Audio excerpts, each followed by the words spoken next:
네, 귀한 찬양 감사합니다. 찬양 가사처럼 우리 의정부 신촌교회가 세상에 소망이 되는, 또 교회를 교회되게, 또 예배를 예배되게 해서 그 세상 가운데 소망이 되는 그런 귀한 역할을 잘 감당하는 교회가 되길 원합니다. 날씨가 이제 여름이 완전하게 가고 이제 가을로 들어가고 있는 것 같습니다.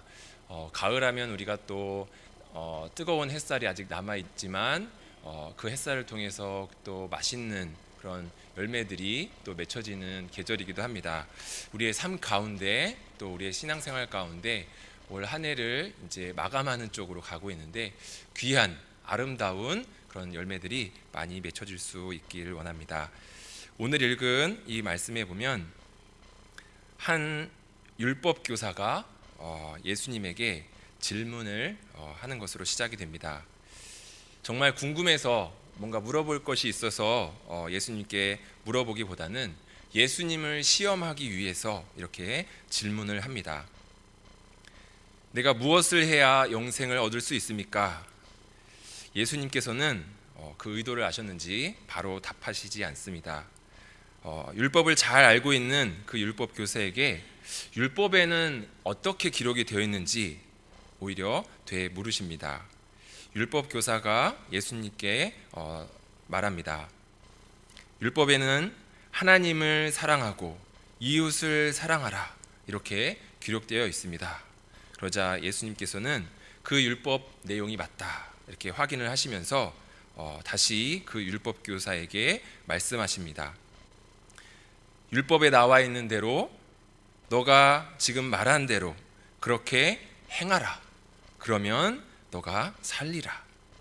무엇을 해야 영생을 얻을 수 있습니까? 이렇게 물어보는 율법 교사에게 너가 말한 것처럼, 율법에 쓰여 있는 것처럼 하나님을 사랑하고 이웃을 사랑하라, 그것을 행하라.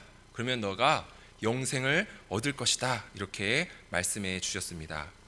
예수님께서는 율법 교사가 성경을 인용해서 이야기한 것을 다시 인용하시면서 영생을 얻는 방법으로 하나님을 사랑하고 이웃을 사랑하는 것이다, 이렇게 말씀하십니다.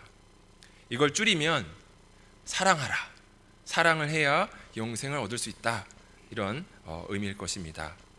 사랑하는 삶을 통해 영원한 삶, 영원한 생명의 삶을 누릴 수 있다 말씀하셨는데, 우리가 이 가을을 지내고 있는 우리의 삶을, 우리의 신앙을 한번 돌아보면 좋겠습니다. 우리는 예수님께서 말씀하신 대로, 또 성경에 기록되어 있는 대로 사랑하고 있습니까? 사랑하시면서 살고 계십니까? 네. 그냥 웃지요. 네. 그러면 다른 질문을 해보겠습니다. 그러면 우리의 삶 속에서 하나님이 주시는 영원한 생명의 삶을 누리면서 살고 계십니까? 아멘. 우리가 예수님께서 말씀하신 대로 우리의 삶 속에서 끝까지 사랑함으로, 또 그것을 통해서 우리의 삶 가운데 영원한 그러한 생명을, 영원한 생명의 삶을 누리면서 살 수 있으면 좋겠습니다. 최근 한반도에 큰 위기가 있다면 뭐라고 말씀을 하시겠습니까? 네, 다들 전쟁, 북한, 핵 이렇게 말씀을 하시는데, 오늘이 9월 17일입니다. 8월 달에 어떤 그 사람들이 이야기하는 거를 들었는데, 9월 9일 날 북한 정권 창건일에 아마 전쟁이 일어날 것이다, 이런 이야기가 있었습니다. 저만 들었나요? 네. 그래서 저희 그 둘째 딸이 9월 8일이 토요일이었는데요. 마지막으로, 내일 전쟁 날지도 모르니까 마지막으로 나한테 뭐 해주면 안 돼? 그러면서 그걸 이용을 하더라고요. 그런데 다행히도 하나님께서 보호하셔서 그런 일이 일어나지 않았지만, 지금도 계속해서 국제사회의 이목이 우리 한반도에 집중되는 가운데 북한에서는 계속해서 미사일을 개발하고 또 시험 발사를 하고 있습니다. 예전에는 세계에서 가장 유명한 한국 사람이 싸이였다고 합니다. 왜냐하면 강남스타일이라는 그 노래가 전 세계적으로 유행하면서 싸이, 뭐 강남스타일 그러면 한국 사람 뭐 이렇게 딱 알았는데, 이제는 김정은이라는 말이 나올 정도로 큰 위기 가운데 있다고 합니다. 대한민국의 안보 문제로 인해서 우리나라 또 안팎에서 아주 혼란한 그런 상황 가운데 있습니다. 큰 위기가 맞습니다. 이럴 때일수록 우리가 우리 나라를 위해서 또 우리 한반도의 평화를 위해서 더 힘써 기도해야 할 때인 줄 믿습니다. 하지만 가만히 생각해 보면 우리나라의 이 한반도에 처해 있는 그런 안보 문제보다 더 큰 문제가 있어 보입니다. 몇 주 전의 뉴스를 아마 다 기억할 것입니다. 9월 1일에 부산의 한 여중생이 일방적인 폭행을 당해 얼굴에 큰 멍이 들고 머리가 찢어진 그런 사진들이 뉴스에 보도가 되었고, CCTV에는 잔인하게 그 여중생이 또 피해자에게 막 가해하는 그러한 모습이 CCTV에 찍힌 것이 그대로 보도되면서 우리 사회에 큰 충격을 던져 주었습니다.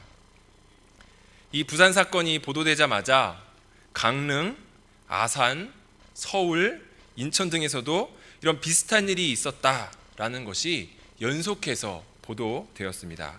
그로 인해서 소년법을 이걸 폐지해야 되지 않냐, 또 아니면 개정해야 되지 않냐, 이런 목소리가 많이 나오고 있습니다. 힘이 센 학생이 약한 학생을 때리거나 나이가 많은 선배가 후배를 모아서 폭행을 행사하는 그런 일이었습니다. 이 중학생들, 이 고등학생들은 이런 폭력적인 모습, 폭력적인 그 태도를 날 때부터 타고 난 것일까요? 아니면 누구에게 배워서 그렇게 폭행을 저지른 것일까요? 자라나는 세대에게서 어쩌면 서로 사랑하는 모습을 본 적이 없기 때문에, 기성세대들이 서로 사랑하는 모습을 보여주지 못했기 때문에 그 가운데서 자라나는 우리 청소년들이 그것을 그대로 보고 배운 것은 아닌지 하는 생각을 하게 됩니다. 제가 어릴 때, 그리고 여기 앉아 계신 성도님들이 어리셨을 때 보통 유치원이나 초등학교에서 어른들이나 선생님들이 가장 많이 하셨던 이야기 뭐가 있었나요? 제 기억에는 친구들과 사이좋게 지내라, 싸우지 말아라, 먹을 거 있으면 나눠 먹어라, 심지어 속담에 콩 한 쪽도 나눠 먹어라, 이런 속담이 있듯이 먹을 게 있으면 같이 나눠 먹어라, 장난감 있으면 같이 노는 거다, 약한 사람 있으면 도와줘야지, 이런 이야기를 많이 들었던 것 같습니다. 그런데 요즘은 이 부모 세대들이 혹은 어른들이 자라나는 아이들에게 어떻게 이야기를 하고 있는지 혹시 아십니까? 물론 다 그런 것은 아니지만 일부 언론을 통해서 보도되고 있는 내용을 보면 저희가 자라날 때와는 내용이 좀 바뀐 것 같습니다. 공부 못하는 애랑은 놀지 말아라, 같이 놀다가 너도 공부 못하게 돼, 너한테 도움이 안 되는 친구는 사귀지 마라, 성적에 들어가지도 않는데 그런 걸 왜 해? 이런 이야기를 들으면서 자라난다고 합니다. 아파트 단지 안에서도 임대 아파트 아이들은 놀이터를 같이 못 쓰게 한다든지, 또 초등학교 같은 반 엄마들 모임을 할 때면 엄마들 사이에서도 이렇게 계층이 있다고 합니다. 그 아이가 공부를 잘하면 그 엄마 주변으로 사람들이 모인대요. 어머니들이. 왜요? 어떻게 해야 공부를 잘할 수 있는지, 또 어떤 학원을 가야, 어떤 과외 선생님을 붙여줘야 얘가 어떤 좋은 학교로 진학하게 되고 또 어떻게 대학을 갈 수 있는지 그 정보를 공유하기 위해서, 또 그 어머니랑 1등하는 친구 엄마랑 친해야 어떻게든 우리 애기도 그쪽에 합류할 수 있기 때문에 어머니들 모임 가운데서도 그 아이의 성적이 굉장히 중요하다고 합니다.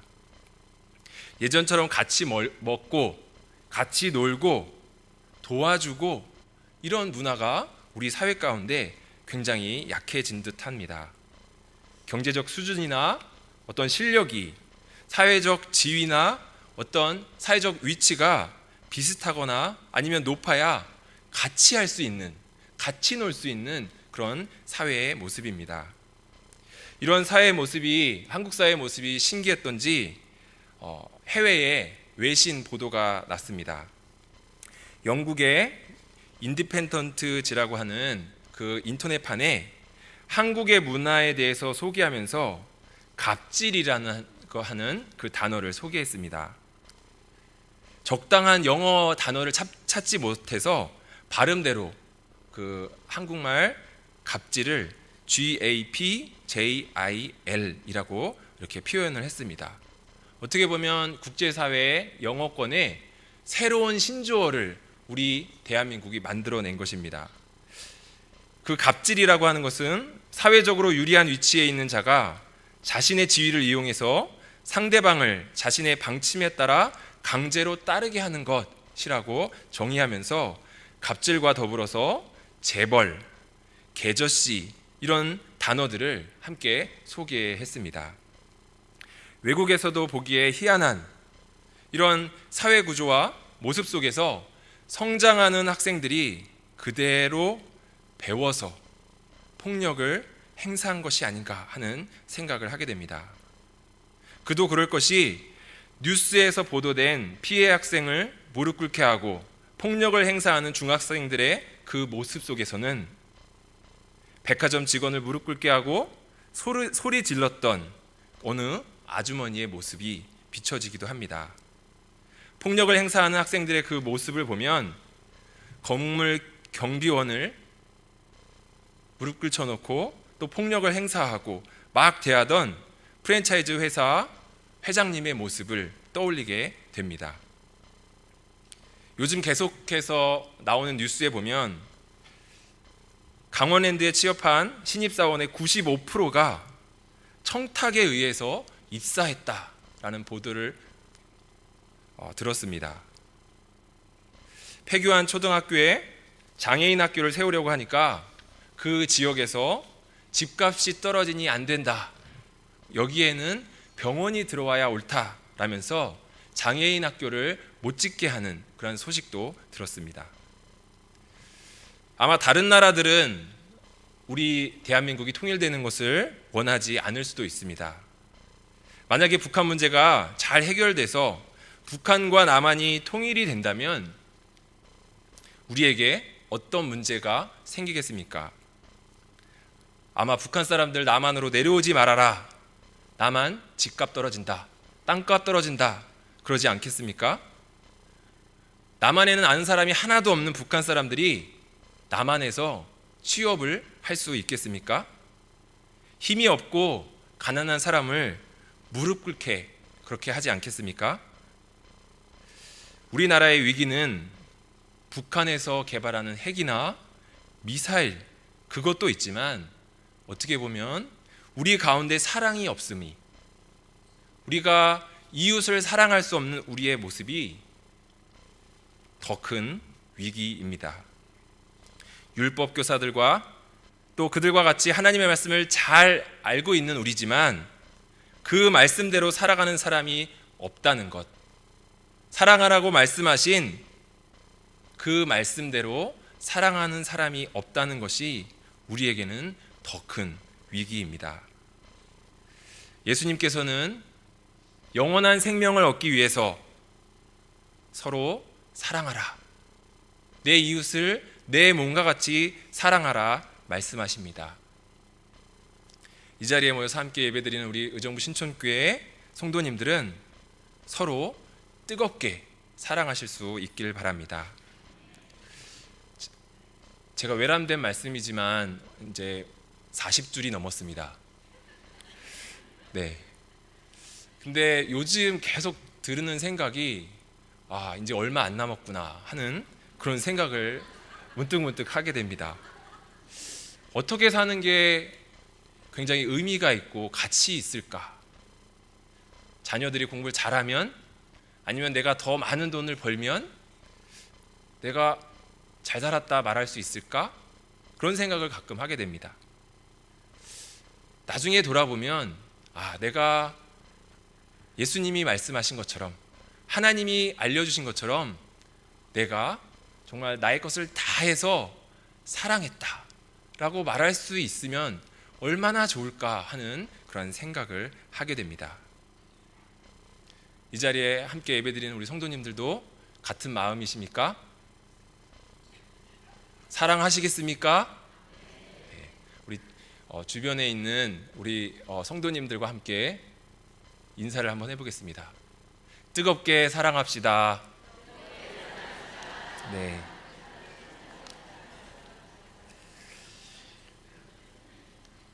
예수님을 시험하려던 율법교사는 자신의 목적을 다 이루지 못했습니다. 그래서 다시 한번 예수님께 자기를 드러내고자 이렇게 질문을 던집니다.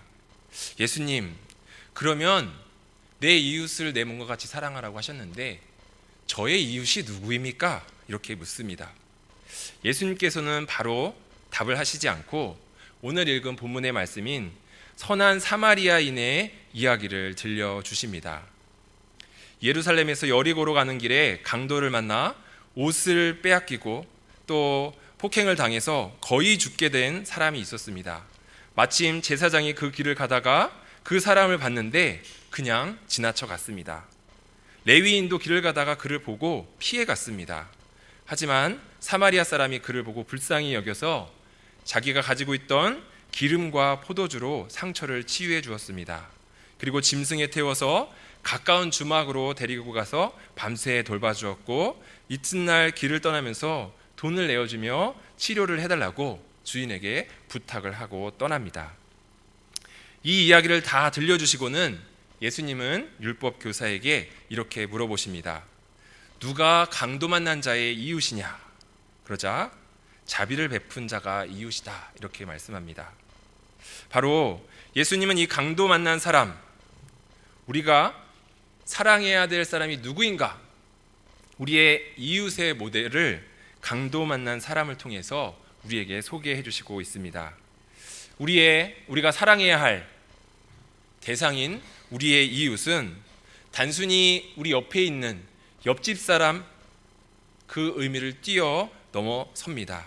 우리가 들려주신 그 말씀을 통해서 우리의 이웃은 도대체 누구인가 한번 생각해 보도록 하겠습니다.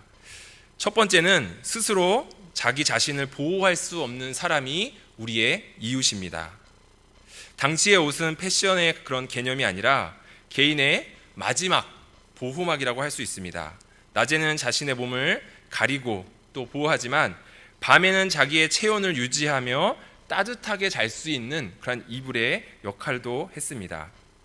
강도 만난 사람은 이러한 최후의 자기를 보호할 수 있는 보호 장비를 빼앗겨서 자기 스스로 자신을 보호할 수 없는 그런 상태였습니다. 거의 죽은 것과 같이 스스로 움직일 수 없는, 자기를 보호할 수 없는 그 강도 만난 사람을 우리의 이웃이다 이렇게 말씀하고 계십니다. 혹시 주변에 스스로 자기를 보호할 수 없어서 도움이 필요한 사람 있는지 한번 생각해 보시면 좋겠습니다. 그리고 두 번째는 아픔과 상처를 가지고 있는 사람이 우리의 이웃입니다. 강도들이 옷을 빼앗고 마구 때려서 신체상의 상처를 가지고 있었습니다. 오직 다른 사람들로부터 물리적인 폭력뿐만이 아니라 언어나 경제적인 권력 등의 고스란히 노출되어서 몸과 마음에 아픔과 상처를 가지고 살아가는 사람들이 우리 주위에 있다면 그 사람들, 아픔과 상처가 있는 사람, 그 사람이 우리의 이웃인 것입니다. 세 번째는 거의 죽은 것과 같이 버려진 사람입니다. 제사장과 레위인이 길을 가다가 강도 만난 사람과 눈이 마주쳤습니다. 그 사람들을 눈으로 직접 보았습니다. 하지만 죽은 사람을 만지면 부정하게 된다라고 여겨서 그런지, 아니면 혹시나 잘못 만졌다가 내가 당신이 죽인 사람이야 이렇게 누명을 쓰거나, 아니면 그 뒤에 일처리가 복잡해질지 몰라서 그냥 버려두고 갔습니다. 강도 만난 사람은 아무도 관심을 가져주지 못했고 어떤 사람도 주목하지 않는 사람이었습니다. 바로 우리의 이웃은 누구에게도 관심 받지 못하는 그러한 버려진 사람, 누구도 쳐다보지 않는 사람이 우리의 이웃일 것입니다. 내 이웃을 내 몸과 같이 사랑하라. 우리가 사랑해야 할 대상이 되는 우리의 이웃, 누가 있습니까? 먼 나라의 굶주린 그런 어린이들이 우리의 이웃일 수도 있지만 이 성경 말씀의 근거에서 보면 지나가는 길에 볼 수 있는 사람입니다. 내 삶의 공간과 내 삶의 시간을 함께 공유하면서 나와 관련이 있는 삶의 반경이, 삶의 자리가 겹치는 부분이 있는 그런 사람 중에 우리가 사랑하고 우리가 사랑해야 할 그러한 이웃이 있는 것입니다. 우리가 보호해줘야 될 사람, 위로하고 상처를 치유해줘야 될 사람, 아무에게도 주목을 받지 못하는 우리가 관심을 가져야만 하는 사람이 우리 성도님들의 삶 가운데 누가 있습니까? 한번 마음속에 떠올려 보시면 좋겠습니다. 그 사람이 바로 우리의 이웃인 것입니다. 그렇다면 그 이웃, 우리의 관심과 사랑이 필요하고 또 치유가 필요하고 다가가는 것이 필요한 그 이웃을 우리는 어떻게 사랑을 해야 하겠습니까? 강도 만난 사람에게 자비를 베푼 이 사마리아 사람의 모습 속에서 우리가 어떤 모습으로 그들을 사랑해야 할지 한번 알아보도록 하겠습니다. 첫 번째는 사람을 보고 긍휼히 여기며 가까이 다가서는 것입니다. 이웃에 대한 사랑의 시작은 먼저 보는 것에서부터 시작이 되었고 긍휼히 여기는 마음에서부터 시작이 되었습니다. 제사장과 레위인도 강도 만난 사람을 눈으로 봤습니다. 하지만 그들은 강도 만난 사람을 긍휼히 여기지 않고 피해 갔습니다. 눈으로 직접 보고 확인했지만 못 본 것처럼 그냥 지나쳐 간 것입니다. 하지만 사마리아 사람은 그 사람을 보고 긍휼히 여기는 마음을 가지고 가까이 다가갔습니다. 그 사람에게 다가가서 상황을 살피고 곁에 있어줬습니다. 우리가 사마리아 사람처럼 직접 우리가 가지고 있는 기름과 포도주를 발라주고 또 여관으로 데리고 갈 수 있는 그런 상황과 여력이 안 될 수도 있습니다. 하지만 불쌍히 여기는 마음이 있다면 우리가 직접 손을 내밀지 못해도 다른 방법을 찾을 수 있을 것입니다. 이웃에 대한 사랑은 큰 것이 아니라 긍휼히 여기는 마음, 그리고 가까이 다가서는 것에서부터 시작이 되는 것을 보게 됩니다. 마음속에 품어야 될, 사랑해야 할 이웃이 있다면 주저하지 말고 가까이 다가서실 수 있길 바랍니다. 따뜻한 말 한마디, 손 내밀어 주는 것, 옆에 있어 주는 것, 그것이 바로 사랑의 시작이기 때문입니다. 두 번째 사랑의 방법은 그가 가지고 있는 아픔과 상처를 직접적으로 치유해 주는 것입니다.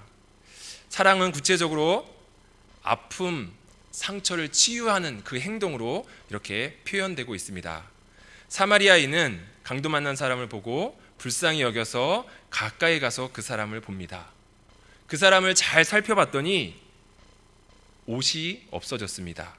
그리고 벗겨진 그 몸에는 심하게 맞아 상처가 깊은 것을 알 수 있었습니다. 그래서 그 사마리아 사람은 자기가 가지고 있던 기름과 포도주로 그 상처에 부어서 소독해주고 상처를 싸매주고 응급 조치를 취해줬습니다. 우리의 사랑하는 방법은 상황에 맞게 대처하며 그 사랑의 대상자인 사람이 필요한 것, 그것을 채워주는 것입니다. 무엇보다도 아픈 곳이 있다면 어루만져주고 위로해주고 치료해주고 문제를 해결하기 위해서 같이 노력해주는 것, 그것이 바로 이웃을 사랑하는 하나의 방법인 것입니다. 그리고 세 번째는 홀로 설 수 있을 때까지 계속해서 지속적으로 돌보는 것입니다.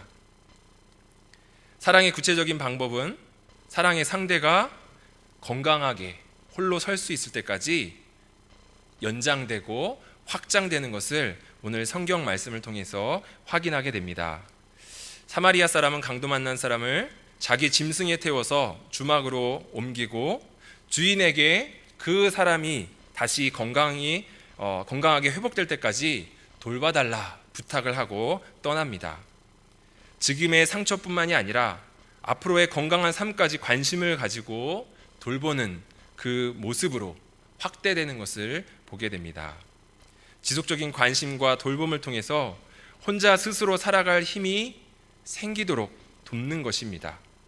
결과적으로는 과거의 어려움과 아픔에서 회복해서 정상적으로 살아갈 수 있을 때까지 지속적인 관심을 갖고 돌보는 것, 그것이 사랑의 구체적인 방법인 것입니다. 이런 사랑을 표현할 때에는 용기도 필요하고 또 여러 가지 우리의 삶 가운데 도전도 필요합니다. 사마리아인이 예루살렘 가까운 곳에서 누군가에게 노출되는 것은 개인적으로는 굉장히 부담되고 위험할 수 있는 그러한 일이었습니다. 예루살렘에서 가까운 곳이고 사마리아 지역과는 거리가 좀 멀었던 그 곳에 주막에 갔다가 혹시나 유대인을 만나거나 가는 길의 거리에서 유대인들을 만나게 된다면 본인의 안전도 또한 보장받을 수 없는 그런 상황이 벌어질 수도 있었습니다. 그럼에도 불구하고 이 선한 사마리아 사람은 강도 만난 사람을 치료해주고 주막으로 데리고 가서 회복할 수 있도록 돌보아 주었습니다. 자기 신분상의 위험과 또 자기 희생을 감수한 그런 헌신적인 모습으로 사랑을 보여주었습니다. 당시 사마리아에는 부정한 사람들, 이런 이미지를 넘어서서 이방인들과 피가 섞인 함께할 수 없는 더러운 사람들이다, 이렇게 취급을 받던 사람들이었습니다. 하지만 사랑을 행하는 대신 사랑을 행하는 데는 우리가 생각하는 것처럼 어떤 신분도 사회적 지위도 중요하지 않음을 주님께서는 이 사마리아인을 등장시키면서 우리에게 말씀해 주십니다. 내가 경제적으로 여유가 없어도, 사회적으로 지위가 없어도, 그런 일을 할 만한 높은 위치에 있지 않아도 그것이 중요하지 않습니다. 우리는 우리의 삶의 자리에서 내가 할 수 있는 방법으로 우리의 사랑을 실천할 수 있는 것입니다. 우리나라를 변화시키는 사람들이 누굴까요? 정치인들이 변화시키겠습니까? 재벌 총수들이 변화시킬 수 있겠습니까? 그저 사마리아인처럼 사랑을 실천하는 그러한 기독교인들이 있다면, 우리들이 그 사랑을 실천할 수 있다면 우리를 통해서, 기독교인들을 통해서 이 세상이 변화될 것입니다. 긍휼히 여기는 마음이 있고 가까이 다가갈 수 있는 작은 움직임이 있고 또 아픔을 치료해주고 다시 일어설 수 있도록 도와줄 수 있는 그런 용기가 있다면 이 세상은 좀 더 아름다운 세상으로 변화되어 갈 것입니다. 예수님의 비유의 말씀으로 요즘 시대에 사는 사람들은 사마리아 사람을 선한 사마리아인이다, 이렇게 부르고 있습니다. 아직 우리나라에는 없는 것으로 알고 있는데 다른 나라에서는 어려움을 당한 사람을 보고 그냥 지나쳐가지 않도록 법을 정했는데 그 법을 선한 사마리아인법이라고 이름을 붙였다고 합니다. 사마리아인이 예수님께서 비유로 말씀하실 그 당시만 해도 굉장히 무시의 대상이 되었던 그러한 사람들이었는데 이제는 선한 착한 사람들의 대명사가 되었습니다. 우리 대한민국 한국 교회 기독교인들은 세상에서 어떻게 불려지고 있습니까? 기독교인이라는 그 단어 앞에 어떤 수식어가 붙어 있습니까? 이웃을 사랑하는 사람들이 더욱더 많아져서 우리 기독교인 앞에 선한이라는 그런 단어가 붙어서 선한 기독교인이라 불려질 수 있는 그 날이 속히 오기를 원합니다. 예수님은 다시 한번 말씀하십니다. 가서 너도 이와 같이 하라. 우리가 마음속으로 정한 우리의 삶의 반경 안에서 내 마음을 주고 함께 해주고 도와주고 사랑을 줘야 할 우리의 이웃이 있다면 그 이웃을 끝까지 사랑함으로 선한 기독교인들이 되실 수 있기를 원합니다. 올해는 종교개혁 500주년을 기념하는 해입니다. 올해 표어를 다시 거룩한 교회로라고 정했습니다. 우리는 어떤 모습으로 거룩해질 수 있겠습니까? 거룩하다라는 것은 구별되다라고 하는 의미가 있는데 우리의 어떤 모습이 세상과 구별이 되겠습니까? 사랑의 빛을 잃어가는 이 시대 가운데 예수님을 통해 보여주신 하나님의 사랑으로 세상 속에서 사랑을 실천하며 살아갈 때 우리는 다시금 그 거룩함을 회복할 수 있게 될 것입니다. 이웃을 사랑함으로 하나님을 사랑함으로 예수님께서 말씀하신 것처럼 이 땅 가운데 살아가면서 영원한 생명의 삶을 그 복을 누리며 살아갈 수 있는 우리 의정부 신촌교회 모든 성도님들 되실 수 있기를 주님의 이름으로 축원합니다.